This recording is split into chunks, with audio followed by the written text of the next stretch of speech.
This week on The Record, crime is down in St. Louis, but can you trust the numbers? Does it mean Mayor Tashara Jones' plan is working? Will Pinckney from her Office of Violence Prevention is on the record. The border crisis goes bipartisan. How Senator Dick Durbin describes a surge at the southern border might surprise you. Explaining the Iowa caucuses. And we check the record on Chief Robert Tracy's promise of transparency. It's all coming up right now.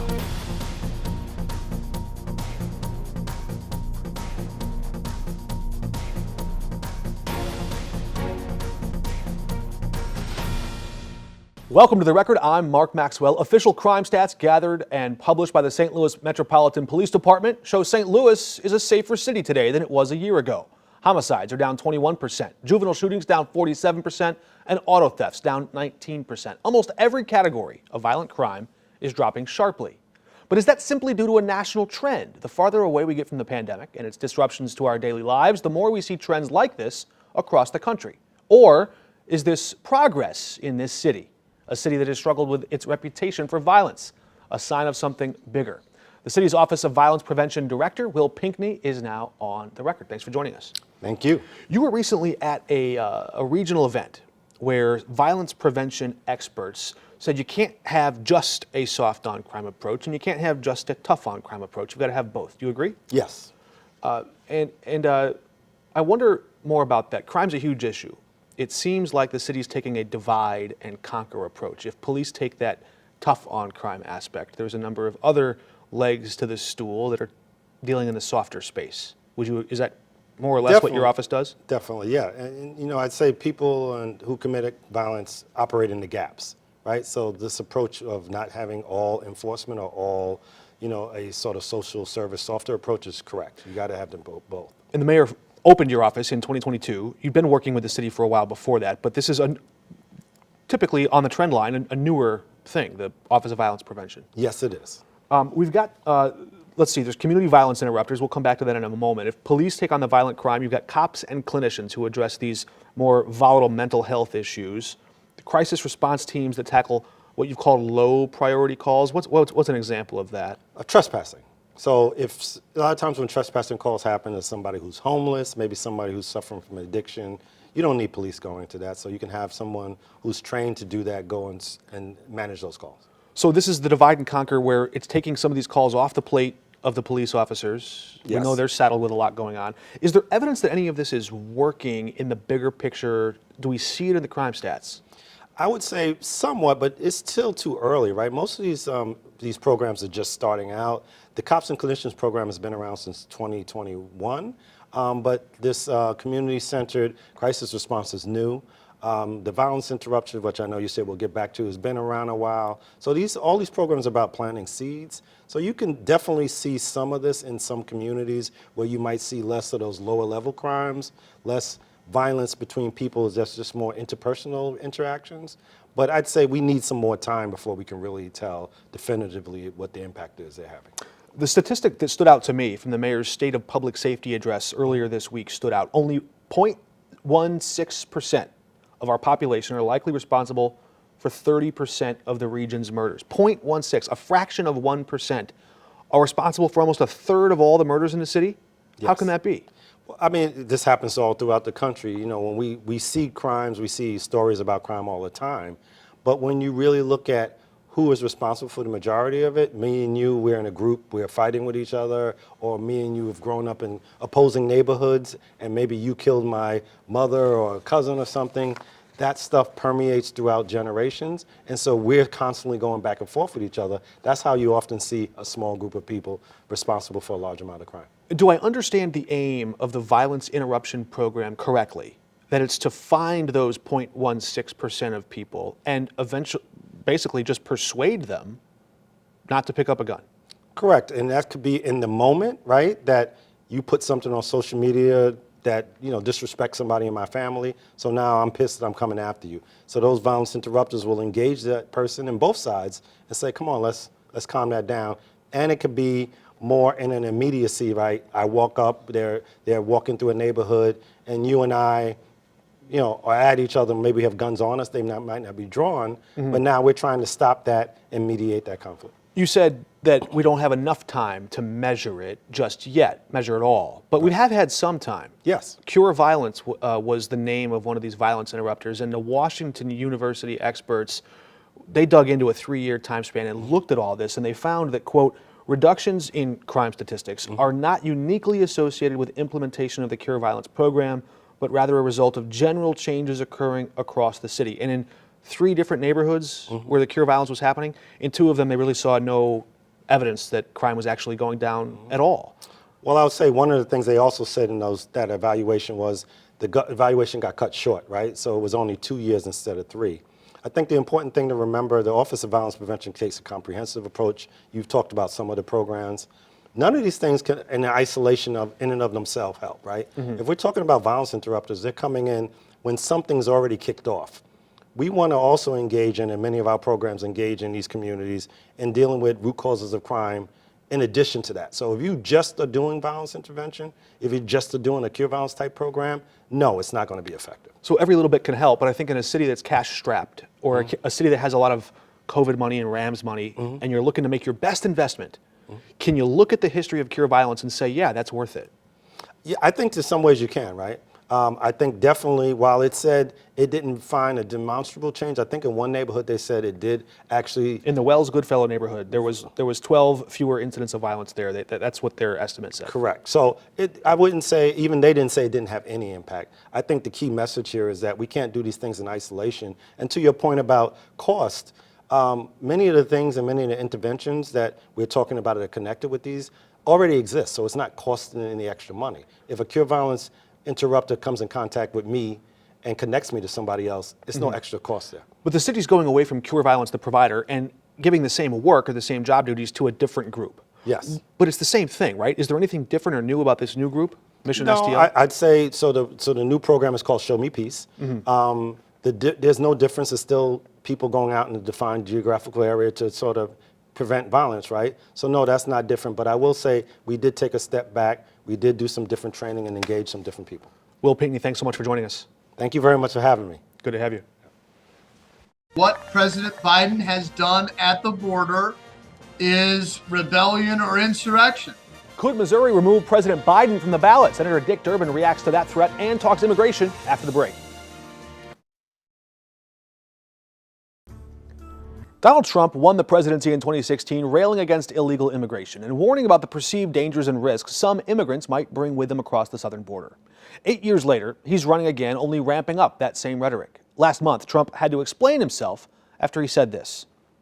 They're poisoning the blood of our country. That's what they've done. They poison mental institutions and prisons all over the world, not just in South America, not just the 3 or 4 countries that we think about, but all over the world. They're coming into our country from Africa, from Asia, all over the world. They're pouring into our country.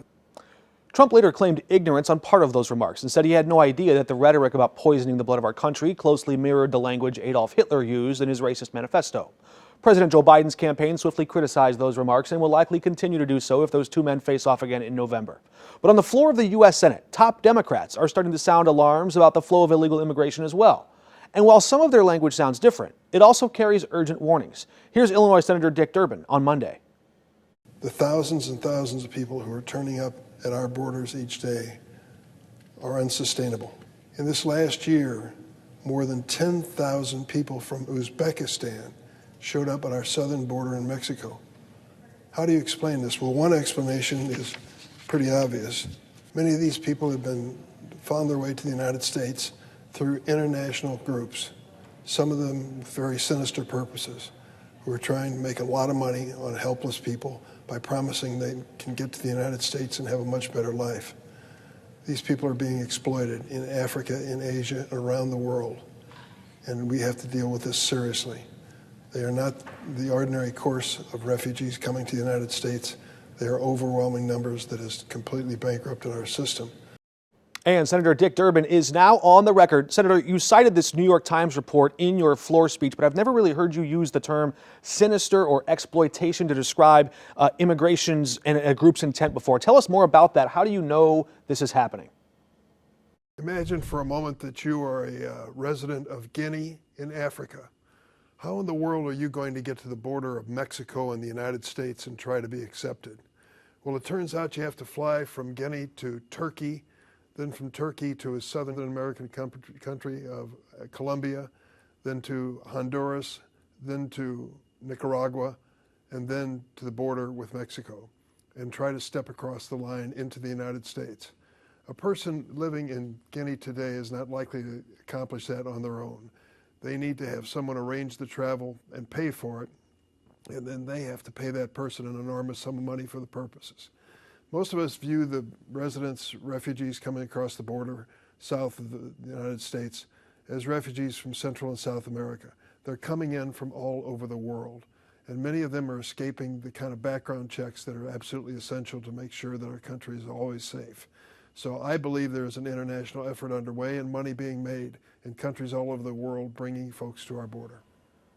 I'm not sure what would be in it for those sinister groups you labeled, but what's the answer on the domestic side? Is it to process people faster or to limit the flow at the start? It's all of the above. The current flow of refugees into the United States is unsustainable. Some days, last few weeks, it's been 11,000 and more. We can have a maximum capacity of 5,000 a day. So the system is broken terribly. We're in the process of negotiating on a bipartisan basis changes to that system so we can have an orderly process. Yes, we will still have asylees and those who need refuge in the United States, and I want to make sure that we honor them. But this system now is being exploited by a lot of forces that have little or nothing to do with that. Perhaps you've seen national headlines from Missouri's Secretary of State, who threatened to kick Joe Biden from the ballot because of lax immigration policies. He said the number of people crossing that border somehow rises to the level of insurrection under the 14th Amendment we've seen leveled against former President Trump. Do you have any response to a notion like that? Well, it's ridiculous. Let's be honest about this. We're in the mess that we're in today because we have not passed a comprehensive immigration reform bill in the United States for over 3 decades. And the world has changed and is changing constantly. To blame this on Joe Biden is to overlook the fact that Congress bears the responsibility of enacting laws that change our immigration policy.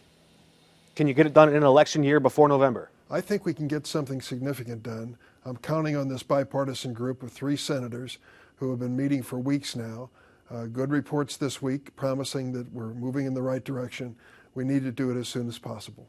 And any reaction to Defense Secretary Lloyd Austin missing work for that surgery and then apparently not notifying the president? Does that concern you? Of course it does. And I voted for him, and I have the greatest confidence in his leadership. I think he's done a great job at the Department of Defense.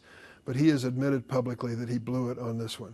Chain of command depends on communication so that people know if someone is incapacitated. He was in a position where he couldn't do his job or do it effectively for some period of time. We need to get down to the bottom of it. Now, it was a serious medical situation of prostate cancer, and I think we ought to look at it carefully to decide what his future will be. But first thing, let's get the facts.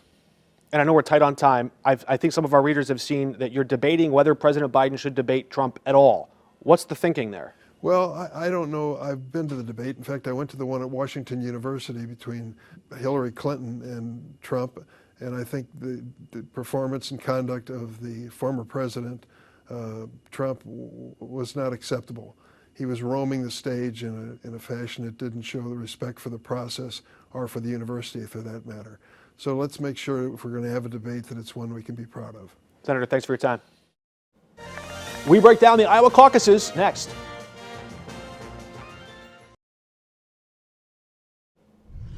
Illinois is seeing a surge in out-of-state abortions after the fall of Roe v. Wade. The State Department of Public Health says while in-state abortions are slightly down, they're seeing a 49% increase in abortions from women traveling from other states. Nearly 17,000 women traveled to Illinois for an abortion in 2022. That registered more than 56,000 abortions statewide in that year, surpassing the previous record set in 1992. Illinois is surrounded on all sides by states that banned abortion. St. Louis County has a new look and a new outlook. County Executive Sam Page unveiled its new $90,000 logo during his State of the County address Wednesday. Page says the symbol represents a rebrand, calling the county Opportunity Central. The Iowa caucuses are underway tomorrow, but the process is a bit different than you might expect. Here's a look at how the Iowa caucuses work. Iowa is always the first state to cast ballots for presidential nominations, but it does things a little differently. For one thing, there are no voting booths. Instead, voters show up to caucus sites throughout the state's nearly 1,700 precincts, and they must get there by 7 p.m. or they can't participate. These caucus sites include churches, school gymnasiums, and libraries, and even stores in the community. For Iowa Republicans, they will meet in person, and representatives for each candidate will speak, hoping to drum up support. Every caucus goer will be given a slip of paper to pick their favorite candidate. The ballots are counted, and the results announced later that night. The big change this year is for Democratic caucuses. For the first time, Democratic voters will cast their presidential preference by mail. The results will then be announced on March 5th, Super Tuesday. The party will still hold an in-person caucus on January 15th, but only for party business unrelated to picking a presidential nominee. Transparency from the city's top cop. Chief Tracy says he can't release body cam video. State law won't let him. Or will it? We check the record after the break. We call this show The Record in part to highlight the importance of a public record, that paper trail showing us what our government does in our name, those things we can document, those things we can see and know for sure. After all, open access to public records is a cornerstone of American democracy. That's according to a white paper published by the U.S. Department of Justice, widely circulated in academia, even cited in briefs before the U.S. Supreme Court. The information and privacy experts who wrote it said such access is central to electing and monitoring public officials, evaluating government operations, and protecting against secret government activities. To be sure, governments at times do keep secrets, and at times for good reason, to protect the lives of soldiers or spies, but far too often to protect politicians or the governments they run from embarrassment. But these experts understood that, quote, open access recognizes that citizens have a right to obtain data that their tax dollars have been spent to create or collect. We are, after all, a government of, by, and for the people. We have a right to know what we're doing. That's why I was surprised to hear St. Louis Police Chief Robert Tracy say this. When it comes to body-worn camera, I'm limited by the Sunshine Law, and I'm limited by the state laws here and what I can release and what I can't release. So let's check the record. It's true, the law does allow police to keep body camera from public view if its release would, quote, jeopardize a criminal investigation. That sounds kind of vague, so the law defines it further by saying if its release would put a confidential informant in harm's way. Well, that's not the case here, where a police SUV crashed into a South City gay bar 3.5 weeks ago. The officer who crashed apologized, but another who showed up on scene shortly after put the first bar owner in handcuffs, then ultimately arrested his partner, the co-owner, and after some sort of apparent physical altercation down a dark gangway along the side of the building. People who saw that video told us the bar's co-owner may have shoved the officer who he claimed punched him first. We don't know because we haven't seen the body camera video. There's another reason police can keep that video from the public. That's if the investigation is still active. Maybe they'd need to piece evidence from that footage with some other bit of evidence they don't have yet to put the whole puzzle together. But again, that's not the case here. Either the bar owner shoved the officer or he didn't. Either the officer punched the bar owner or he didn't. Kind of makes you wonder what happened first. It all could be on that tape. And the law says this too. An investigation is no longer considered active, meaning police can release it once the courts have either convicted the suspect and the case is closed, or when police decide not to pursue the case. I raised that point to the chief, and he said this. You're telling me that I could release it, but I can't. There's a criminal case going on, and there's also an internal investigation. And I'd rather not compromise an internal investigation on this. So which is it? He can't, or he'd rather not? And how would releasing a public record compromise an internal investigation? Surely now, 3.5 weeks later, they've already taken statements from the officers about their recollections of the events. So we asked one final question, and the chief's answer was rather telling. Is this going to be your transparency standard going forward in other cases, perhaps more violent cases, where the public demands to see what's on that police body camera video? Listen. I would have, it would have to go case-by-case basis. I would have to check with my city council. I have to check with the circuit attorney. I have to look at what type of case that I'd be compromising. But I'm open to taking a look at what we can and can't do.